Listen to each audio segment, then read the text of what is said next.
everybody. Okay, so this week's episode is actually an outgrowth of just an impromptu tour at the University of Tennessee for the Knoxville Speech Pathology Department. I had the pleasure of meeting one of our guests, Maggie, when I went out there back in March to do an invited lecture, and they took me through and I saw this amazing facility. And then I heard the passion that this entire team has for interprofessional practice and inter and intra. So interprofessional practice is where you learn about and work with colleagues from different disciplines. And intra-professional practice is where you learn about and work with your own colleagues, but like different settings. So like EISLP going toward like the hospital SLP. So you have a tiny human that you're working with in an early intervention, and they're going for like a swallow study. But how do you work with them? It was phenomenal. I like girl crushed hard. Waffles wishes to tell you hello and that she was spayed last week and she is still wearing the cone of shame, and it's really, really pitiful. So here's Waffles. Waffles. Oh, da baby. I hope that didn't make you too dizzy for anybody who caught this on YouTube.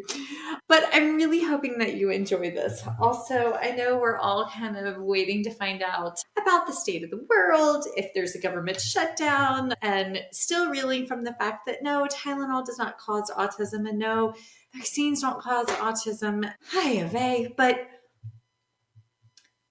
we can always have hope. So on that note, next month, I have the honor of working with Dr. Elisa Bowers from University of Arkansas, and we have been working to create a 2-day seminar for inter and intraprofessional practice for working with colleagues either in the pediatric medical arena or in the public school, like special education wheelhouse.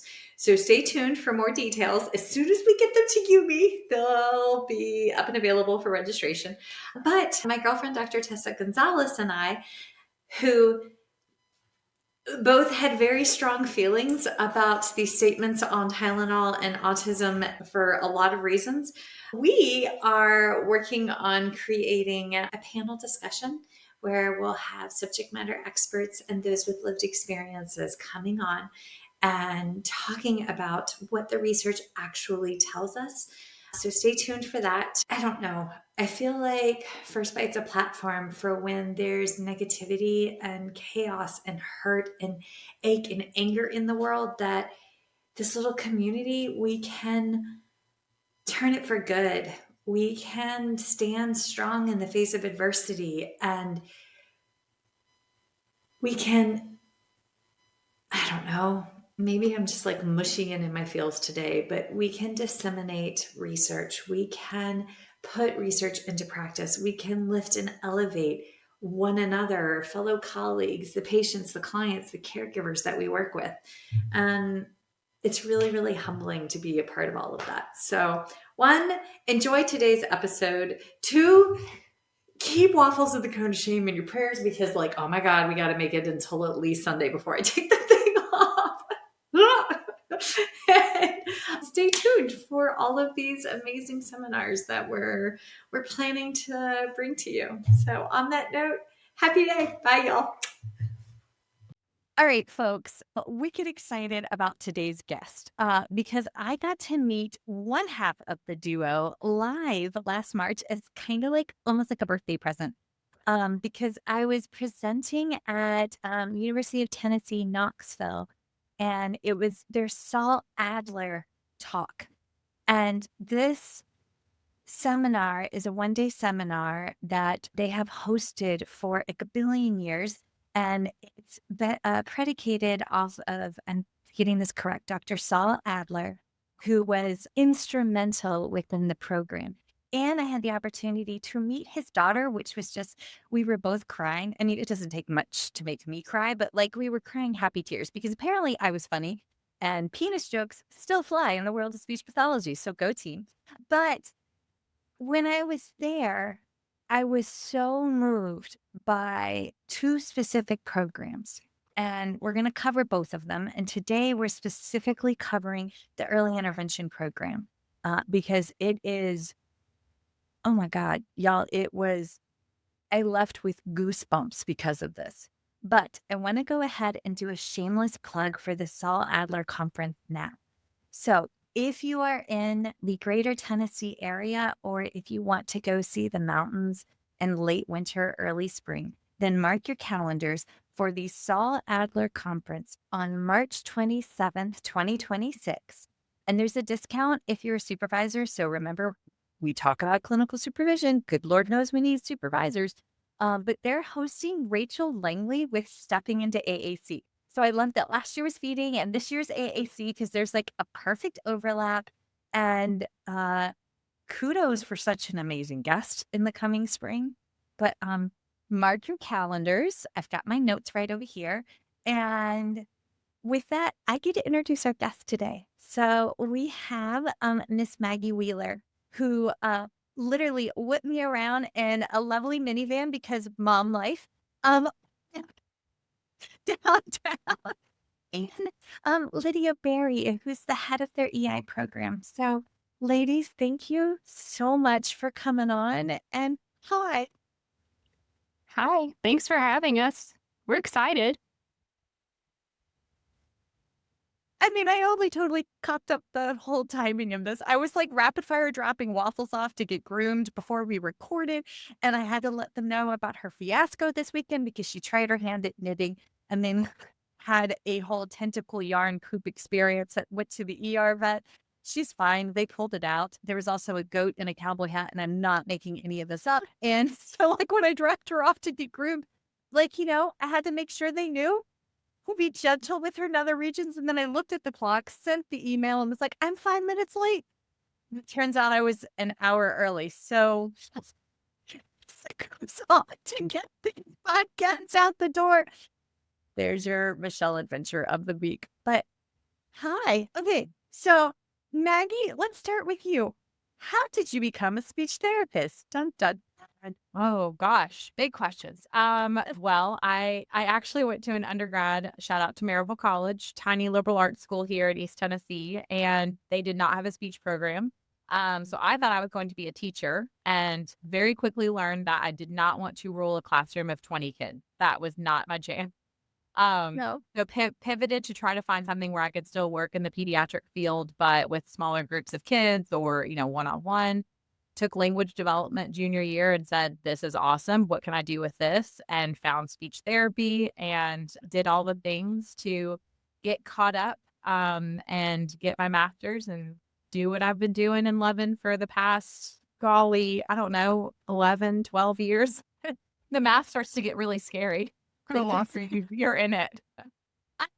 I had to renew my CLC, and it was like, how long have you been a speech therapist? It was like one of the questions when I was going, and I actually had to hit the 15 plus button, and I was like, oh God. And that's when you hit the new brackets, you're like, oh, that felt good and bad. I don't know. It's like, oh, this explains the perimenopause and why I'd probably should start Adderall or Vyvanse. Never mind, that's appointments in 2 weeks. We're gonna make it. Great. We have such a great knowledge, like just seasoned. We are seasoned. That's what we are. Yeah. It's something. Something. Okay. How did you go from working clinically to then go into academia? Because that's a leap of faith. That's a switch. Yeah. Well, I pretty much as soon as I could start taking them, started supervising off-campus students so I was still in the Knoxville area. So had students from our program off campus. And I just found that I love working with my kids and I love working with my family. Man, I really love teaching the next round of students. And I really felt like there were things that I had learned from fantastic supervisors, some Lydia and I have shared and learned so much from, that I was like, if I don't keep spreading this information, I'm kind of worried about like some of the therapy other people are going to be doing out there. I feel like I've learned really great things. And so I kind of felt like the best thing I could do in the field would be to spread that knowledge. And it just felt natural, it just felt comfortable. So when the opportunity came up to first start at our EI clinic here, and that's my love language population. I'm like, give me all the itty bitties that I call them, especially the ones that have autism. Give me all those kiddos, and then I've just kind of evolved within our department into different roles that way. But I educate, and I don't think I'm looking back. I'm good where I'm at. Yes, I like academia in moments, and that we're happy to dabble, and then happens. There's definitely times where I'm like, man, I could have written the soap note a lot faster than it's taking me to edit it, but that's okay. I think it's the general pace when your internal train always runs at 87 and then the world of academia runs at a cool 42. It's yeah. But neither here nor there. That's a conversation for a whole nother episode. But Miss Lydia Barry, hi. Hi. It's nice to meet you. Okay, so folks, we missed each other because tiny humans were born. So congratulations on being a twin mommy. Thanks. That's amazing. How big are they now? So they just turned 8 months. I hope that what I say to you today is coherent because we don't, sleep a lot. But, it's also really fun. These were my first kids, probably my only kids.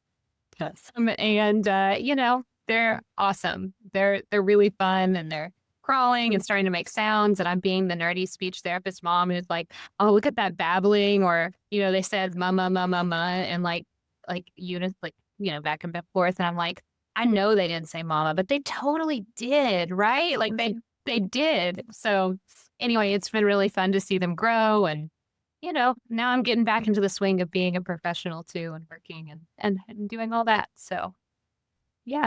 It's totally a new norm after incontinence. It's like some days I feel like I'm a great speech therapist and a terrible mom, and then other days I'm like I crush this mom thing, but like what has that? Like what actual other work life like this? Yes. Okay, well, what made you want to be a speech therapist? Yeah, so I came into the field with personal experience. My brother is an autistic AAC user. He's in his mid-20s, and I'm 6 years older than he is. So, I got to see him go through all the different therapies and all the different iterations of the therapies, and we were in all the letters, the ABA, PT, SLP, all the things, and I got to see some really great moments of support that he got and people that inspired him and inspired our family. But then I also saw those moments that we all see where needs are not met or the resources weren't there. And I just, I knew from a really early time with him that communication was so important and also so hard for him to, connect with. And so I was always really passionate about that. Funnily, I went to school with a major in special ed with a communication focus, which I had no idea was a prereq for SLP, if I'm honest. I don't know how I made it that far, but I got to a seminar of some kind and they were like, yeah, when you apply to grad school. And I was like, interesting. What are we going to grad school for? And, I'm glad it worked out the way it did. I really love what I do. I guess the rest was history after that, but It's okay. I had a panic attack that landed me in the hospital after a class, and I was like, on the grounds that I was like, I don't want to be a speech therapist anymore. I want to be a lawyer. And in the middle of said panic attack, my dad was like, I have spent a ridiculous amount of money and you're going to be a speech therapist. And if you want to be a lawyer, then you can pay for that next. And I was like, I'm going to be a speech therapist. That's people. I mean, and then I got into advocacy and I'm like, okay, I can't want to reach into both, but not that we're strongly encouraging Goose Danger Dawson and his 12-year-old debate skills to go into law school, but the 12 is strong in this one. So we're fine. It's fine. Yeah. He's actually in the middle of cross-country season and we're thriving on a whole lot of protein shakes for this mom. But go team.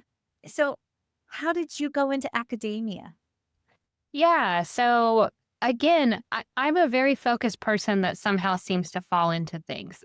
So I went to grad school here, actually at UT Health Science Center, and had the opportunity to do a on-campus placement and then an externship placement in the program that I'm now oversee. And I like to just say that I refused to leave, so they found me a desk on the staff provider side, because there was like a maternity leave and I was like, I'll totally cover it. It's fine. I want to be here. And then the maternity leave was coming to an end and they were like, well, I guess we could, try to make this position happen. And so I was a staff provider at the university for a while. And kind of like Maggie, I got to, work with some students and I really enjoyed that.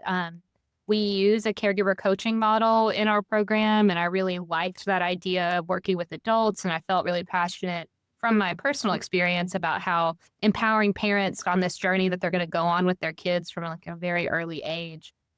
And so, I just think that those things meld really well together from a student training perspective. And so, I just stay here, and if you stay here long enough, they start having you take students. I started working on a PhD a couple of years ago. I've not finished it. I plan to finish it, but I'm working on it. Because, there's questions and research is cool. I just think that I can't have one thing that I do. I like to have my hands in a few different pockets, I suppose. Again, neurodivergent.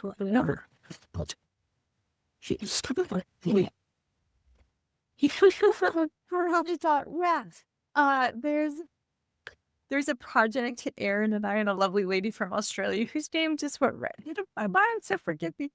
There's some faculty members up north that are writing a neurodivergent SLP book, and they asked us to help with the feeding chapter. But it's the entire text is going to be written by neurodivergent colleagues and faculty, and I'm like, oh man, the planning process. That's because none of us have exemplary function, but we're gonna pull it together. But yeah. Okay, so what we're here for, folks. When I was there, they started the day out one with an amazing hotel and killer breakfast, and I love good food, really good pastries at the hotel. I dabbled a few, but then we went to the actual facility, and it was like the most sensory-friendly clinic I had ever seen. And then we go back in, and there was a table full of women truly enjoying themselves and laughing and giggling in the back, eating breakfast. And Maggie started telling me about all of their different roles and different titles and about their EI program.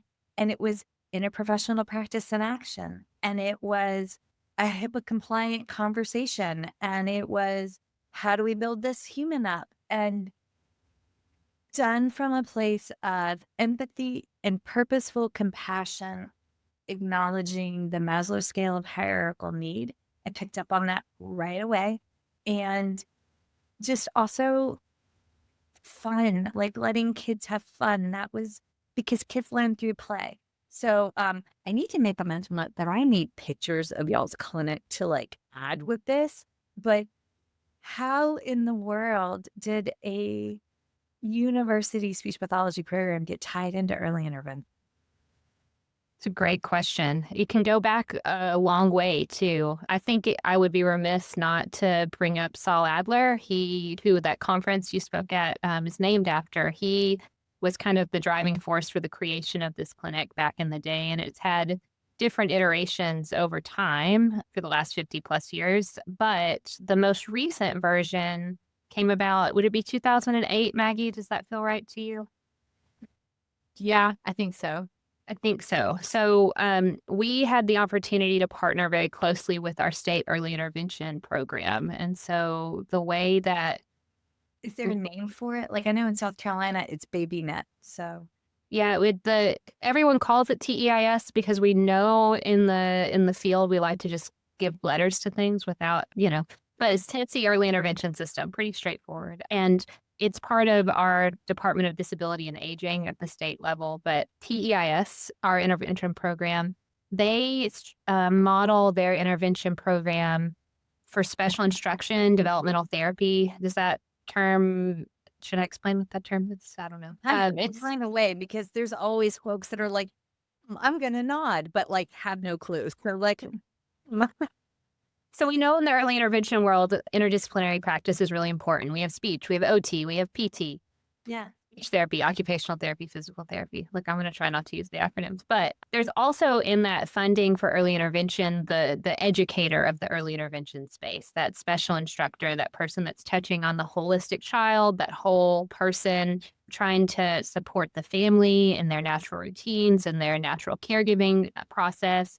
And so they do that part of the early intervention program through early intervention resource agencies across the state. So they contract with different providers to be that special instruction source. And so the University of Tennessee has had a contract with them. University of Tennessee Health Science has had a contract with them for many years now. And that's kind of how we got tied in, is that connection was made. And so we are a hub of resources for that holistic intervention for them in this area. That's awesome. The only other program that I have heard of doing this is actually at Longwood University, which is in Farmville, Virginia. They're a designated early intervention provider, high needs area. I did a feeding clinic at Francis Marion University in Florence, South Carolina. That was a designated provider, but only for feeding. And I've seen another hospital do it. I'm sure there's other universities. And if you're one of them, shout out, let us know, because we can learn from one another. But I have to think from a pipeline perspective that by having this opportunity, if you assign a graduate student to come in here, that they get excited and want to be an EISLP. Do you see that? So definitely the hope. I hope to, yes. We see, well, I think our program is a good sign. We have several of our providers, like I described myself, that started here, had this experience, thought it was really awesome, and then, worked to stay in early intervention within our program or work as early intervention therapists from a variety of disciplines in our greater area and across Tennessee. And that's the cool thing about this program too, is, we have our speech clinic that does, billable speech therapy, but we also have this early intervention program that can have occupational therapy, can have social work, can have psychology or special ed backgrounds, working side by side, providing this special instruction service. So do they, within this framework, do y'all go to the patient's homes, the tiny humans' homes? Do they come to you, or is it both? It's both. So we have what they call a home and community contract, and then we have a center-based contract. And so you got to see our center-based program when you came to visit.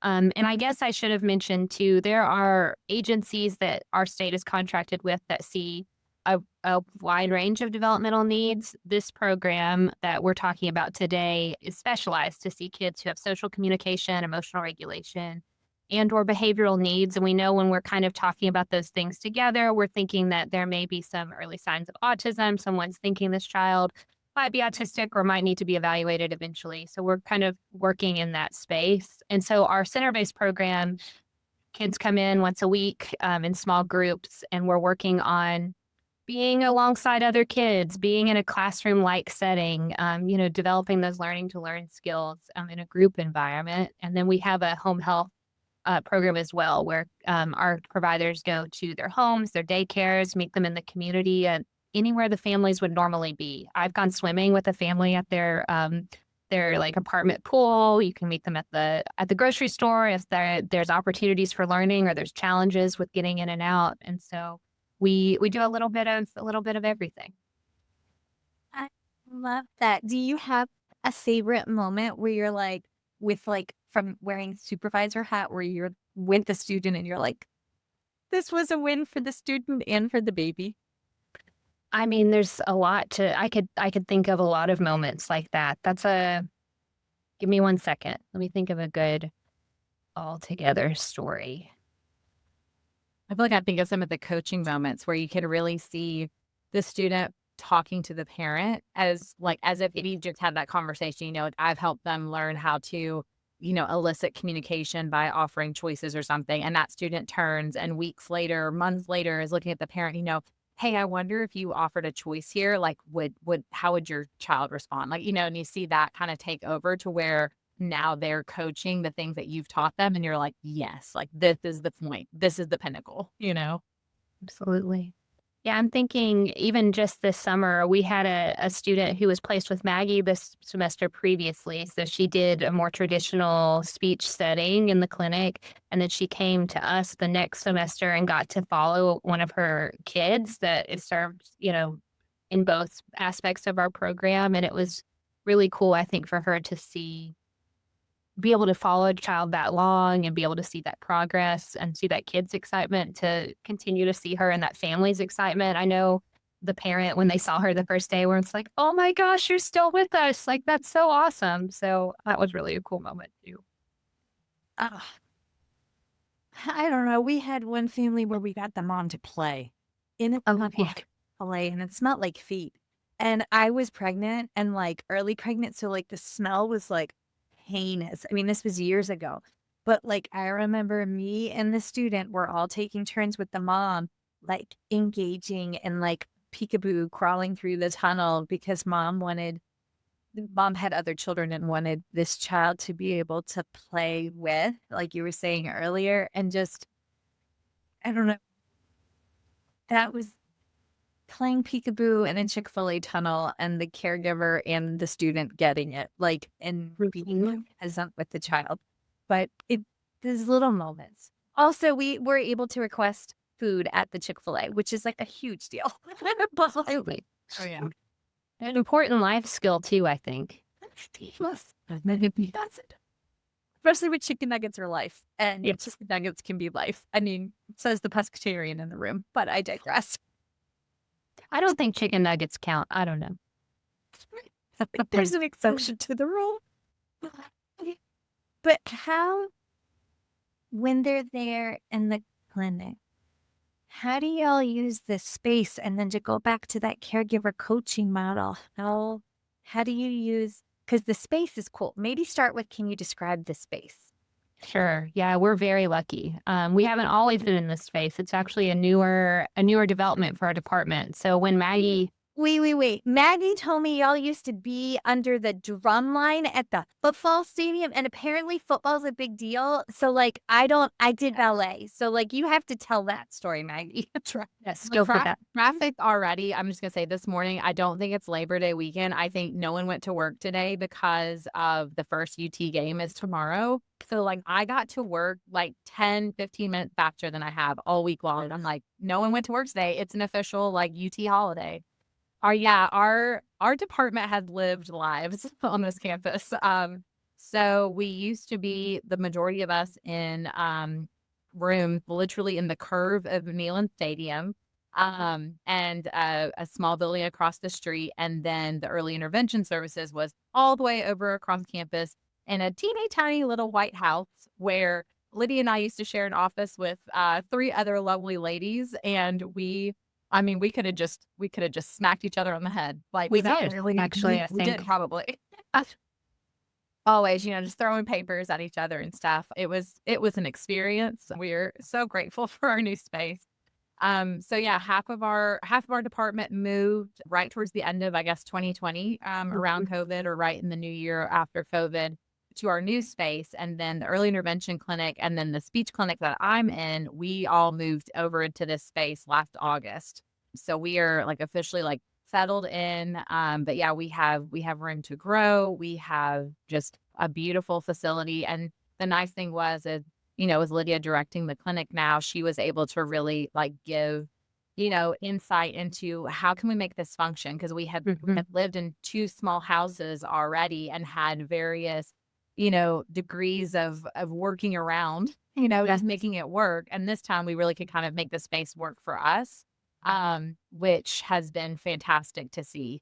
Yeah, we used to store materials in a bathtub because it was legitimately an old house one our director at the time, her office was like the closet of the dorm room, and then the materials room was the bathroom slash, the shower. We just had a curtain and then the toys stacked up inside. Oh my God, I forget about the bathtub all the time. I forget about it. That's one of my favorite stories. I remember vividly a service coordinator with Tennessee Early Intervention had brought a family to show them our program. And she was like, now I know what it looks like.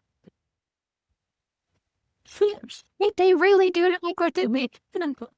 And split stuff. And the raccoons, we were always be calling facility service. Yeah, we think we have a raccoon. There's this rustling in the closets in the wall. That we're scared to open it. So could you come check this out? So when we do get pictures, I want everyone to know that we have lived for decades. And we put our time in and made it work. Yes.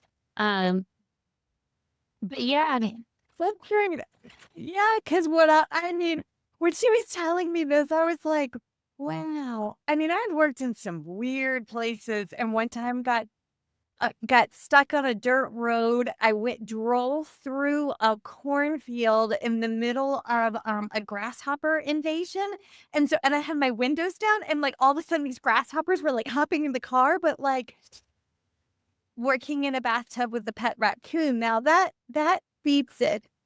Yeah.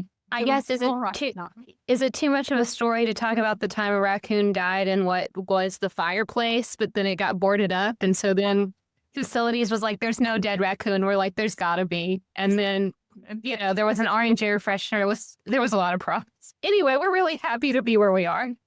Well, whenever I have students complain about the 20-minute drive they have to like their first job, I'm like, listen, your dues, you got to pay your dues. You're going to commute. You're going to, you're going to do all the things, and you're going to find the job where it's just worth it, and you just stick with it. Yeah. Yes, but that's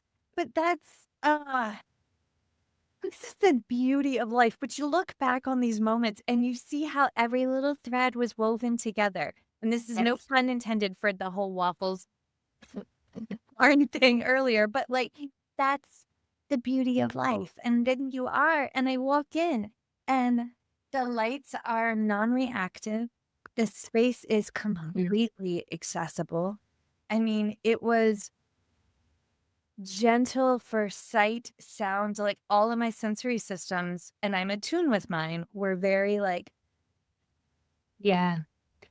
Well, and the design process, like Maggie mentioned, was really cool. So they had designers who were designing this whole space across all our clinics, from audiology to adult speech to pediatric speech to this early intervention program. And, we started out with just a list that like dimmers would be great on the lights, and, soft colors would be great. And we had this opportunity to create this indoor playground space that, we envisioned having ways to address a broad range of developmental goals for broad ranges of ages and body sizes and all of this. And they really took that vision and just made this beautiful space that's modeled after kind of nature. So like the columns were turned into trees, and the lights are like little apples on those trees, and we can turn them off and on. And the floor is kind of like a gym floor. It's really soft, but there's like a river painted onto it. So there's just a lot of opportunity for imagination and movement and safe movement. And it's been really cool over this last year to figure out we thought we knew how we were going to use it, but then once we're in it, just the ideas the kids come up with, the ideas that, we come up with together to really make that space everything it can be. And we're still, every time we finish a semester, we're like, okay, what are we going to add? What are we going to innovate? Because we had this cool idea. So yes, use hide-in implementation science. I see how you did that. Yes. But you take this magical space, and then you tie it into ADLs, activities of daily routines, for routines-based intervention. And folks, for those of us that are seasoned, as I flip my gray hair, for those of us that are seasoned, we didn't come along with the term routines-based intervention. We came along with activities of daily living. And then the WHO model, the World Health Organization, made a big push within the last, 15, 20 years that like, we really need to be thinking about how does a delay or impairment or a disorder impact daily living skills and functioning.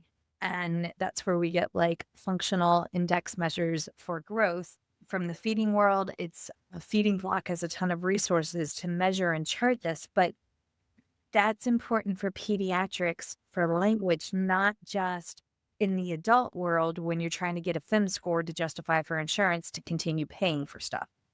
So that was a very long-winded statement / question to get to the, but you guys do that. So how do you do that? Yeah, I think we use a couple different strategies. So in our center-based program, we think about the routines a child would come in contact with in a structured setting like that. So we think about a preschool program or an early childhood program. What are the things that are going to happen in those spaces? They're going to wash their hands. They're going to sit down and have a snack together. They're going to, play in the same space as other kids.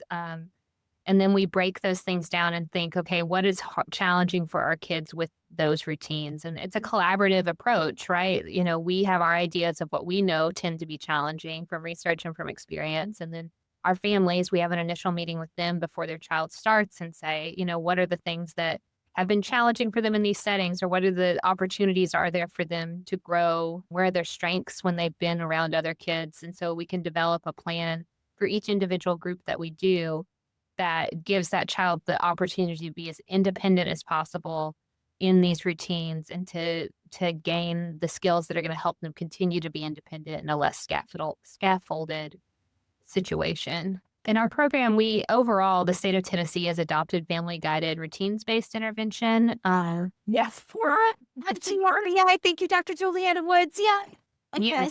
Yes. Yeah. We love all that work. And I think that package of early intervention, evidence-based practice is just phenomenal at giving us the tools to think about the skill the child needs to learn, the strategies that are going to help them learn that skill, and then the strategies to help the caregiver learn how to implement, that learning across days and times and routines. And so our home health program does a pretty pure FGRBI model. Our center-based program, because it's not a natural environment, it is a therapeutic environment. We take the pieces and try to implement it as much as possible. Our caregivers are there and they're learning alongside their kids in this thing. But that gives you an opportunity to layer in like the Eckers model, like for learning and like the little like creative places. And yes. And then the students are being exposed to this the entire time. And so they're learning the routines part of the therapy. And then they even have the opportunity, if they choose, that the home-based program could be their educational off-campus placement. So they could even, if they have that really strong interest in EI, they can go do the center and then eventually choose to do home-based and really get a taste of like, I'm really in the home doing FGRBI. What does this feel like as the therapist? So it's really cool to see not only us work with the parents in that model, but to teach the students this model too, to hopefully go carry that out as a future SLP. How do you pull the student in? Like, are they first semester? Are they second? Like how okay, backtrack. So many questions. How many clinical rotations do the students get within the grad program? Yeah. So our students, we have a 6-semester program. This was the first year where our incoming students started at the end of June. We pivoted, I guess it was 2 or 3 years ago to the 6 semesters. We found that we wanted to have our students come in and do a little bit of a lighter clinic load just to be able to learn these brand new skills and not have what we call full clinic registration. So they come in, start their classes and get a taste of clinic, and then we up the ante the next semester. So we did pivot and have now done a summer start. So across those 6 semesters, they will be on campus for the first 3 semesters between one of our 3 clinics or a combination of those 3 clinics. And then they will do a combination with off campus at their 4th semester. They may be on campus or off. And they do at least, they do 1 part-time rotation and then do 1 full-time. And the full-time externship could even be back in their home state if they want to and go ahead and start building relationships there just to help with that, about to be CF process and all of that. So we typically encourage students, if you're interested in the educational field, then you need to do your full time in the spring and go to the school system and have Yeah. that 5-day-a-week experience there.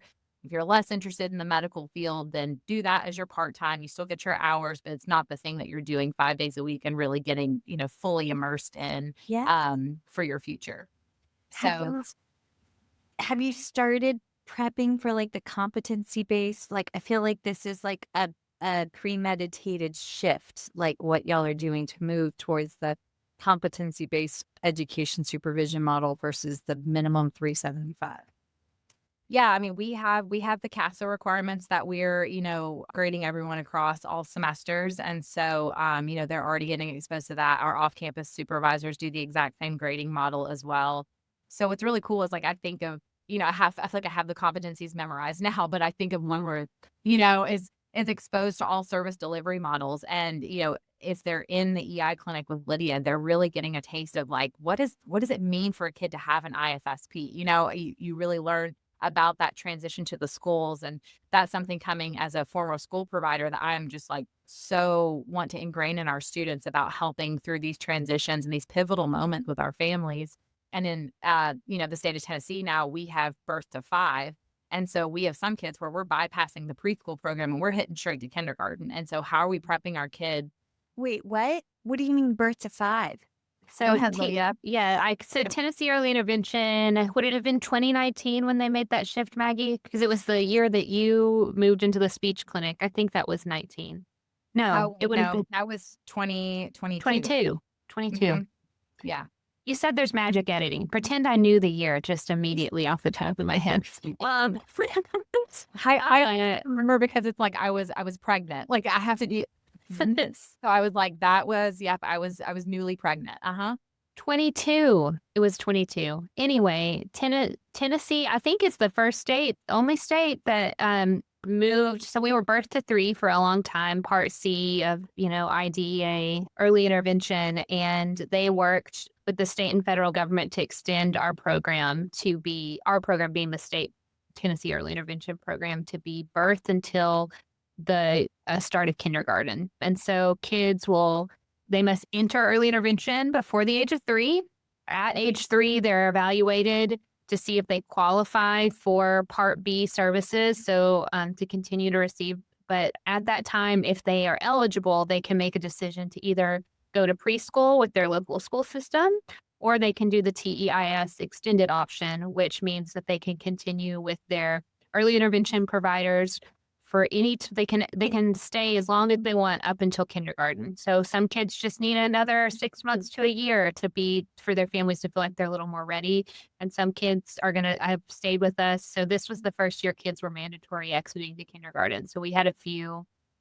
I had a kiddo that I started with, goodness, I think it was maybe early 22. And her family threw a tea party for all of her providers that she had across her time. We calculated it was like 43 months. And we had a little send off for her as her early intervention graduation, preparing for kindergarten. It was maybe the cutest thing I've ever participated in. That will make a body cry. My body, I would love to see the outcome data for this. Yeah. Yes, I bet, because, oh my goodness, there's so many kids that they turn 3 and they don't qualify for the schools, but like it could be, I'm just putting this out there, a lot of school districts utilize the PLS-5, and we know that the normative data, I mean, even ASHA asked Pearson to rescind the publication because it was so poorly normed. And the data from the PLS-5 elevates the standard score 1 whole standard deviation.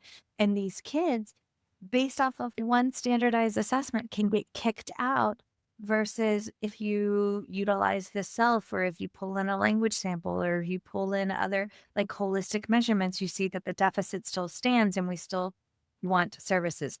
Conversation for another day, but like, this is amazing.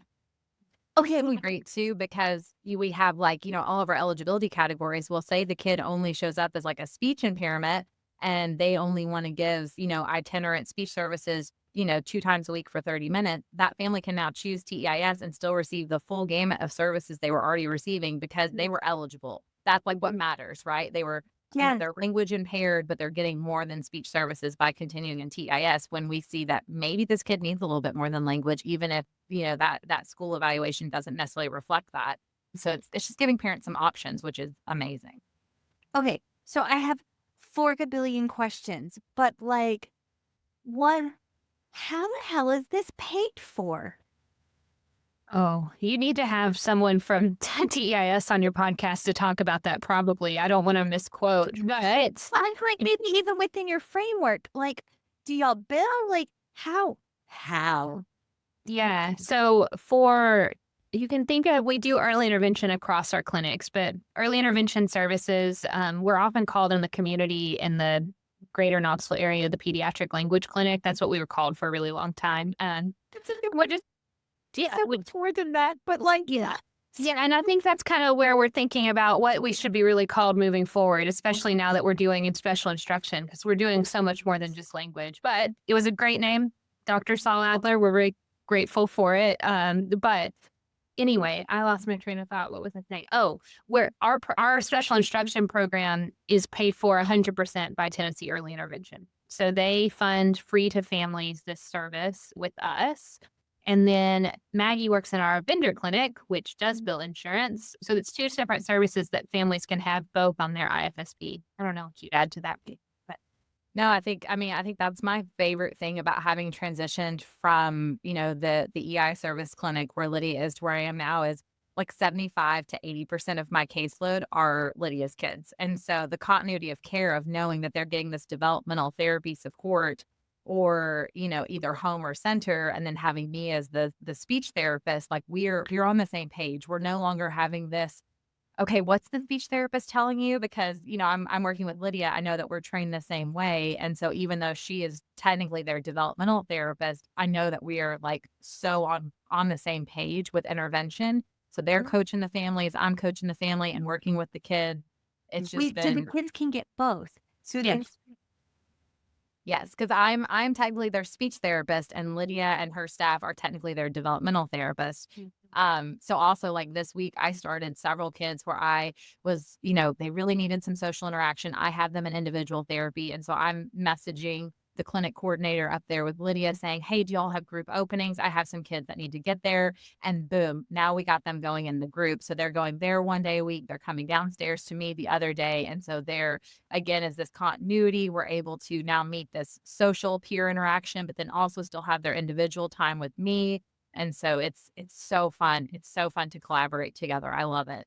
And as a reminder, we're not all speech therapists in the early intervention special instruction program. So it's a real opportunity to say, we're learning from each other kind of in a transdisciplinary model of, okay, I have this kid, my background's in speech, this is happening. I'm sure that it is communication and 100% communication, but then our social worker is kind of like, talk to me about the family dynamics. Like that could be at play, or our occupational therapist is, talking to me about how regulation could be at play. And so you're getting the wealth of experience and knowledge from a large team with a varied experience that's kind of coming together, that's making me a better provider. It's giving our family more information than they would if they were just working with me or just working with Maggie. And then our students, by extension, are learning to not just approach every problem like a speech therapist with just a speech therapist hat on. It's that interprofessional education for interprofessional practice. Yeah. You have to, folks, for those of you that are supervising, we have to teach our speech babies. That's what that's what I've always called my graduate students for when I'm talking to my speech babies. But like, we have to teach our speech babies the importance that you cannot be a silo practitioner. Like, we don't live in silos. I mean, was I taught a silo? Yes, but that was best practice in the 15 plus box years. But like, now we know that you're stronger as a team. But on that note, and this goes back to a sidebar conversation that we had before we even started recording. And it was, when you're doing continuity of care, when you're doing caregiver coaching, where are we pulling in speaking with those medical partners? Like, how do y'all prep? Like, when you say, hey, I might see like seizure activity, or maybe we need to see a developmental pediatrician for an autism diagnosis, or maybe there's I seem to be running a special on cortical vision impairments and congenital vision impairments. Like, how do y'all filter that in through the different clinic models? Yeah, I think for us, the caregivers being at the forefront is a part of that, a big part of that. So it's my job to tell them what I see, right? I think a lot of times as practitioners, especially in specific settings, I feel like there is like an unspoken rule about what you can and can't talk about, but we have to remember ethically what we are required to talk about from our training. But if I see signs of autism, for example, that's a big one for our clinic. It's my responsibility to give that information to caregivers and also empower them to know what their choices are, to know what the next steps would be, and also support them in building their advocacy skills to help, move that process forward to see that other professional that's going to give them the information they need to support their child. In early intervention here in Tennessee, every child also has a service coordinator that can be really helpful in supporting those conversations for sure. What is this? So the South Carolina model, they had a early interventionist slash service coordinator, and it was often not a licensed educator. So like I worked with one guy who had a math degree, and he was the early interventionist. And I was talking to him about constipation and poop for a child that had like a grade 4 IVH. And he was like, so what do I do about it? And I'm like, nothing, darling. I got you. And I'm going to call the doctor. It's really great. And a lot of other things, but like not good for fecal matter. Then he became a dad and got really good at it. But like there went the bridge of parenting. But does the service coordinator make the referral request, or are y'all allowed to like help, like reach out to the pediatrician wearing the developmental hat? I think it's a team approach. So there are certain referrals that if the service coordinator is the one to take point, then it is covered kind of within that early intervention system. So for example, I'm working with a kid, they don't have speech therapy on the plan. I'm probably going to talk to that service coordinator about why I think that's going to be helpful. And then they're going to look at vendors that are contracted with the early intervention system like Maggie, who could be a good fit for supporting that family. Awesome. It doesn't mean we don't make direct referrals, but we often start with that approach with the service coordinator and have a team meeting with the parent and them and us to kind of talk about what those resources could be for them. I love that because then they're part of the decision-making process. Yes. We also, within our overall clinic, so we have now also adopted a social work student as part of our growing interdisciplinary practice. And so they are, here in the fall and in the spring semesters. And so they are gathering like just community resources or, potentially medical resources and things. So we can also loop them in to kind of support the family. If it is something maybe the family just needs to like self-advocate for, then they can help come into the session and they're learning under the college, the UT Social Work College. They're kind of getting their clinical expert experience through us, but then also helping us to support our families with some of the extra needs that they're going to have as well. So they're building those resources and those networks too within our clinic, which is really a newer thing and also just has been really great to see. 100%. I bet y'all found stuff you didn't even know existed with that social work. 100%. Keeps getting bigger and bigger. And I'm like, wow, like I knew we had a good bit of stuff in our city, but this is amazing to know about.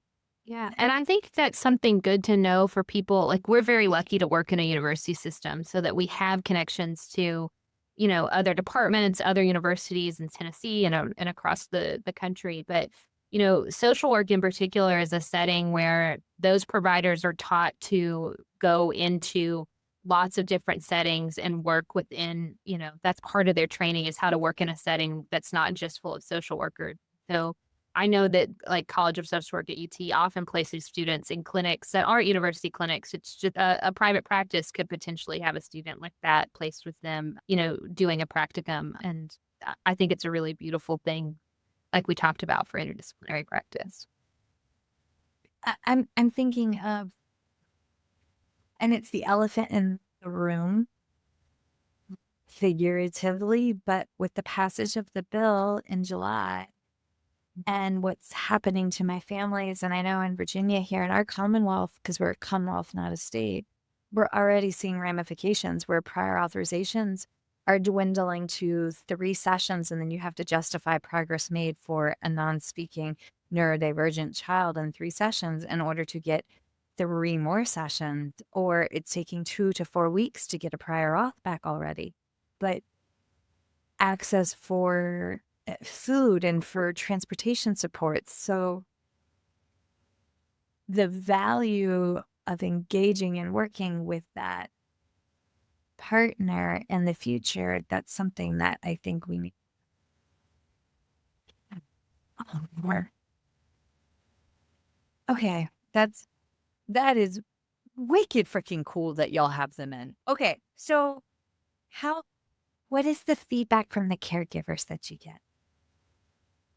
Positive. I don't want to leave because they don't want to leave. They get that evaluation. No, we just need to qualify so we can stay and stick with what we're doing. Like, we're turning 5. Like, what are we going to do without you guys? And I'm like, I know, it's okay. We can do it, But they're choosing us more often than the schools. And I don't know if it's comfort or the feeling of support or just, their kids continue to make amazing progress. And so I think they keep coming back for more. So Lydia and I have even shared a family in the past who we love to pieces. And the mom was like, well, if we get pregnant with number 3, is it bad to wish for TEIS? And I'm like, wait, I'm not going to fault you. I'm so glad that you've had such a good time. Yes. Come back anytime. Come back. Yep. Come see us. So.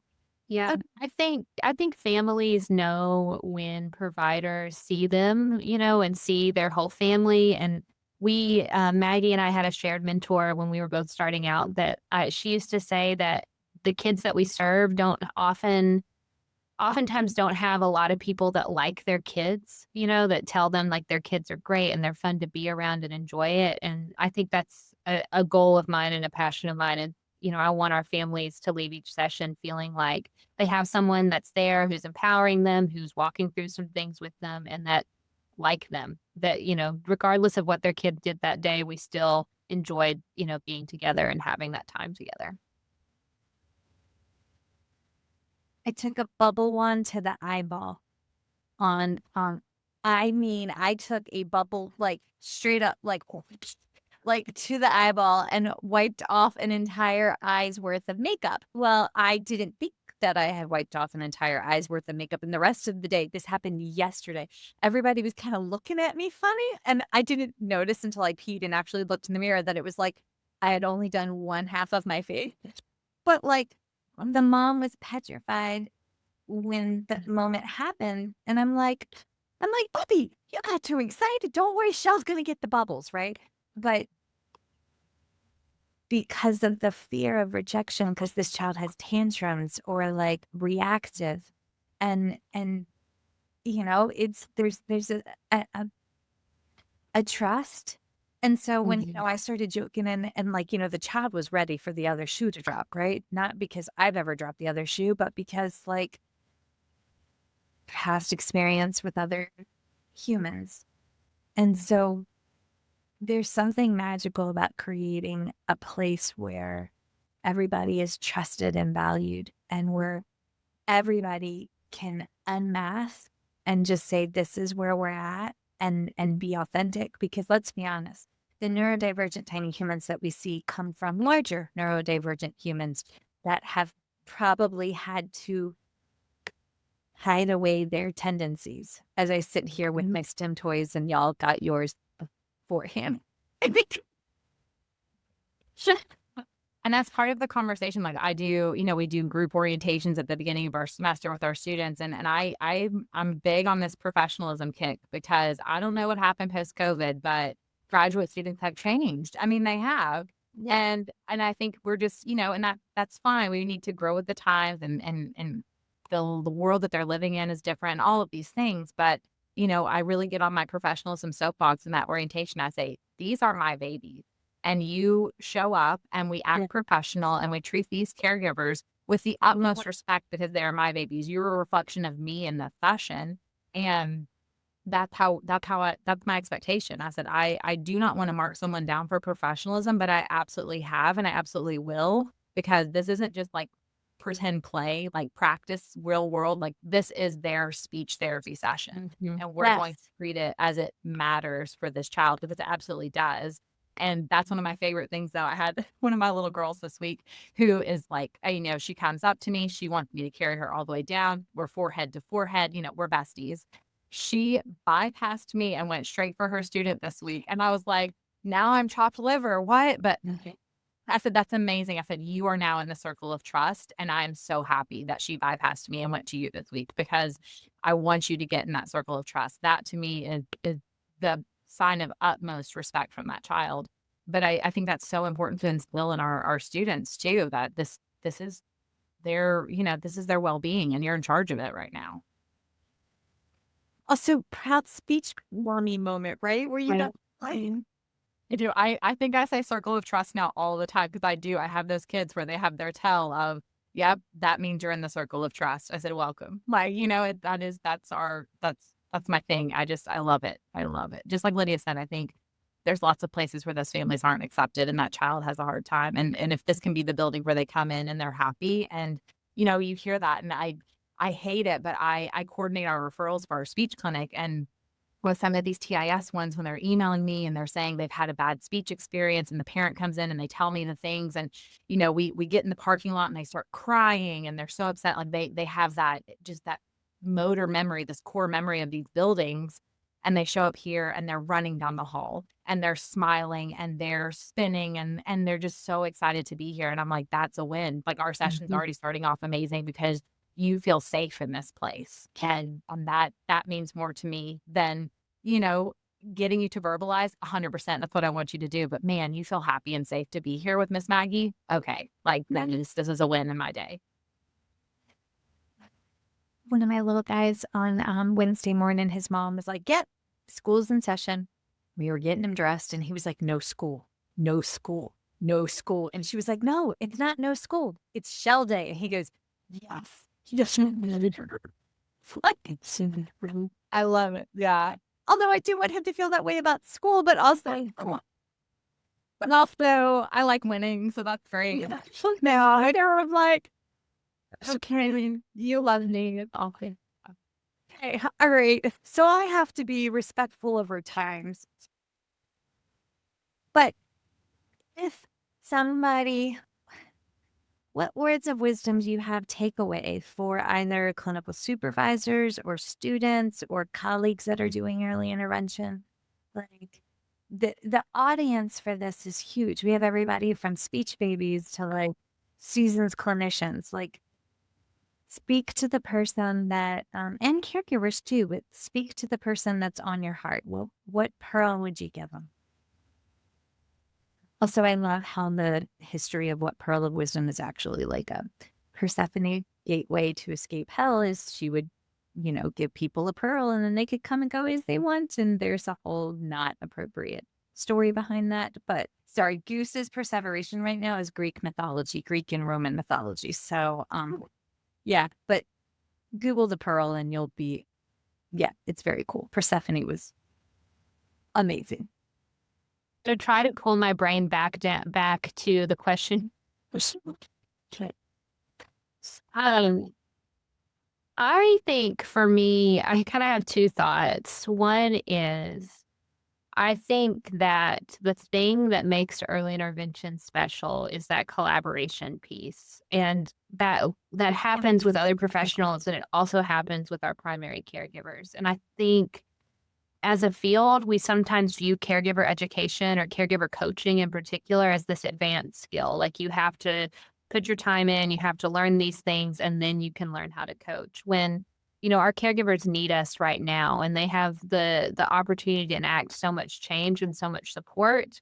And you as the provider have such an opportunity to help solidify that caregiver-child bond and help that grow successfully in early intervention, that it's too late to wait until you feel confident as an SLP to start integrating caregivers into what you're doing. And so I think one maybe pearl message, I don't know, is to be bold and to be confident and to say, I don't know everything, but I do know what I know, and I'm going to share what I know now. And if I'm doing it and the caregiver says, well, why are you doing that? And if you don't know the answer, it's okay to say, I don't know exactly, but when I see you next week, I'll have a better explanation on this. Or you don't have the answer. Next time I'm going to do some research. And when you come back, I'm going to be able to tell you more about this, because that coaching piece and that caregiver integration piece is so important for so many things for these kids and these families and, for progress. And then on the interdisciplinary side, the same thing. Don't be afraid to talk to the OT in your building or the OT at the vendor that, your kid goes to across town. We're all busy and you might have to be creative in the way that you connect, but we're all better when we work together rather than in opposition or just in silos from each other. Yes. Yes. I think mine kind of goes to maybe the student side of things, the newer CFs out there. And I think don't be afraid to step out of your comfort zone. Don't be afraid to try and learn new things, because we have such a wide range of skills in our field. And it's so sad to me when SLPs don't take advantage of the power they have in that, like you can do the AAC evaluation, like you can do it. Don't be scared of it. And it's never too early to try high-tech AAC.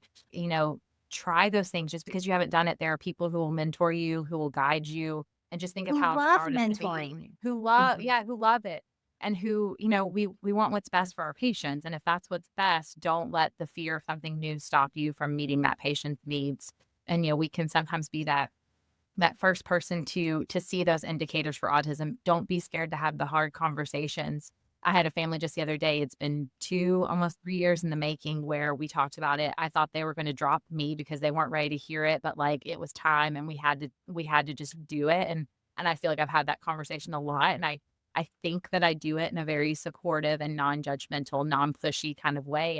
And they just weren't ready. And that was okay. And then, they've done the evaluation prior to kindergarten now. And mom came to me and she said, I wasn't ready, but like you held my hand the whole time and you didn't push me the last 2 years. And now that we're here, I can't thank you enough for the support and the love that he's given my kid.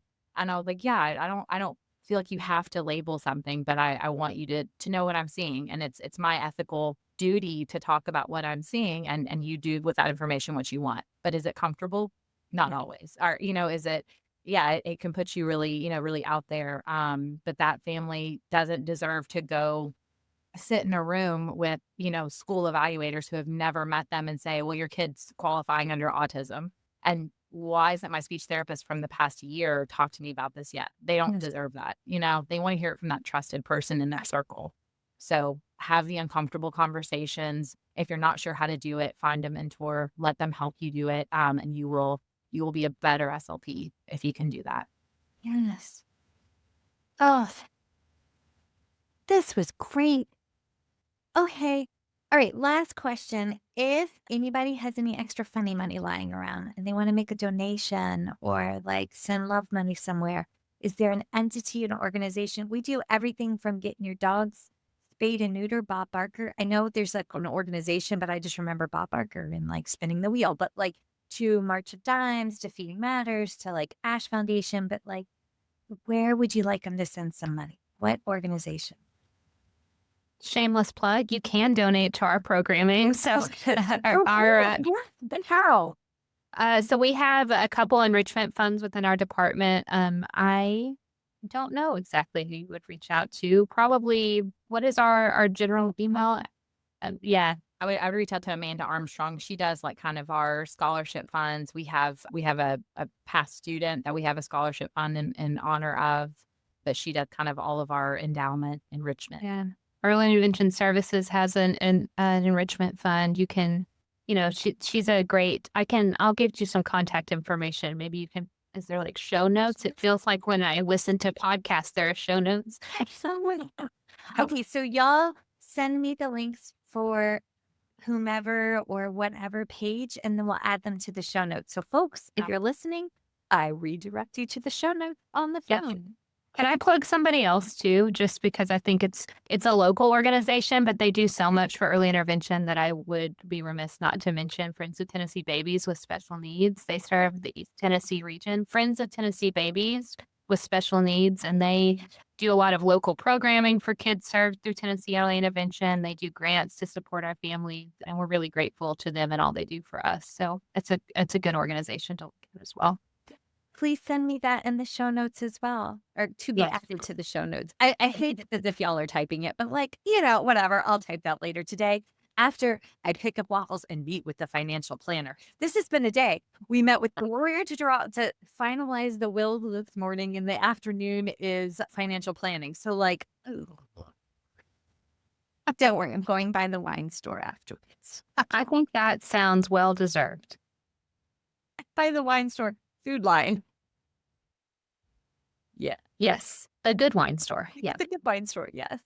Well, y'all, this was amazing. Maggie, Lydia, thank you so much for coming on. Folks, be sure to check out the Saul Adler Conference. University of Tennessee has their own Instagram page, and they've got advertisements on there when the Saul Adler comes up. So again, it's Saul Adler Conference on March 27th. And this year they're hosting Rachel Langley with Stepping into AAC. So I will be plugging this again. And University of Tennessee, which I never went to, Knoxville edition, but they will be coming back on to talk about their feeding dysphagia supports, because you not only have a whole EI system in your grad program, but you also have feeding and dysphagia, which is like for me. So we'll be in touch on that one too. Ladies, thank you so much. Thank you. This was so fun. You bet.